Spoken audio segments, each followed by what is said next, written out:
बंगाल में चुनावी सरगर्मी काफी तेज है। पक्ष विपक्ष की तरफ से एक दूसरे पर तरह तरह के इल्जाम लगाए जा रहे हैं। कोई किसी को बड़ा गुंडा बता रहा तो कोई किसी को जनता का दुश्मन। इन्हीं वाद विवादों के बीच टीएमसी नेता अभिषेक बनर्जी को लेकर बड़ी खबर आ रही। उन्होंने अपने बयानों से अमित शाह को चुनौती दे दी, जिसको लेकर चुनावी सरगर्मी काफी तेज हो गई। टीएमसी नेता अभिषेक बनर्जी ने केंद्रीय गृह मंत्री अमित शाह को पश्चिम बंगाल विधानसभा चुनाव की मतगणना के दिन कोलकाता में उपस्थित रहने की चुनौती दी। साथ ही उन्होंने भारतीय जनता पार्टी पर चुनाव से पहले पार्टी कार्यकर्ताओं को डराने धमकाने का भी आरोप लगाया। पूर्वी मेदिनीपुर जिले के भगवानपुर में एक चुनावी रैली को संबोधित करते हुए बनर्जी ने विश्वास व्यक्त किया कि मुख्यमंत्री ममता बनर्जी मजबूत जनादेश के साथ लगातार चौथी बार सत्ता में वापसी करेंगे। इस सभा को संबोधित करते हुए उन्होंने कहा कि अगर आप में हिम्मत है तो मतगणना वाले दिन कोलकाता में मौजूद रहें, तब हम देखेंगे इस समय में अभिषेक की तरफ से अमित शाह को लेकर ऐसा बयान आना कितना सही है।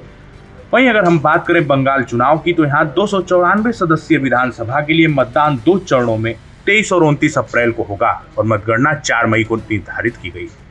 भाजपा नेताओं से मिल रही धमकियों का आरोप लगाते हुए बनर्जी ने कहा कि तृणमूल कांग्रेस कार्यकर्ताओं को डराया धमकाया जा रहा है। उन्होंने कहा, गृह मंत्री कह रहे हैं कि तृणमूल कार्यकर्ता अपने घरों से बाहर न निकले वरना उन्हें जेल भेज दिया जाएगा।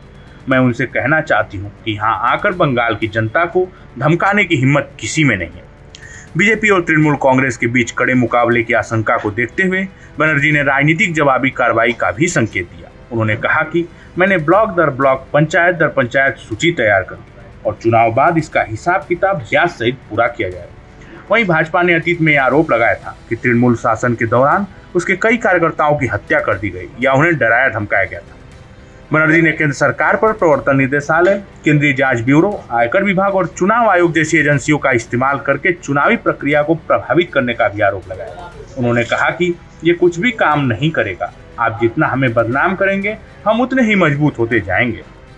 इस मुकाबले को दिल्ली की सत्ता और बंगाल की जनता के बीच का मुकाबला बताते हुए उन्होंने कहा, एक तरफ दिल्ली के शक्तिशाली संस्थान और नेता है और दूसरी तरफ बंगाल के 10 करोड़ लोग और चप्पल पहने एक महिला है जो स्पष्ट रूप से मुख्यमंत्री की ओर इशारा था। उन्होंने भाजपा पर बंगालियों को बांग्लादेशी कहकर उनका अपमान करने और उनकी खान पान की आदतों को निशाना बनाने का भी आरोप लगाया और मतदाताओं से मतपत्र के माध्यम से मुंहतोड़ जवाब देने का आग्रह किया।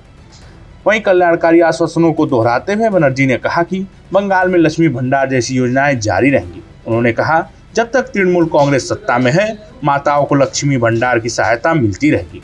उन्होंने मतदाताओं से बड़ी संख्या में मतदान करने का आह्वान भी किया ताकि पार्टी को निर्णायक जनादेश मिल सके। इस जानकारी में फिलहाल इतना ही। ऐसे तमाम खबरों के लिए देखते रहिए भारत एक्सप्रेस।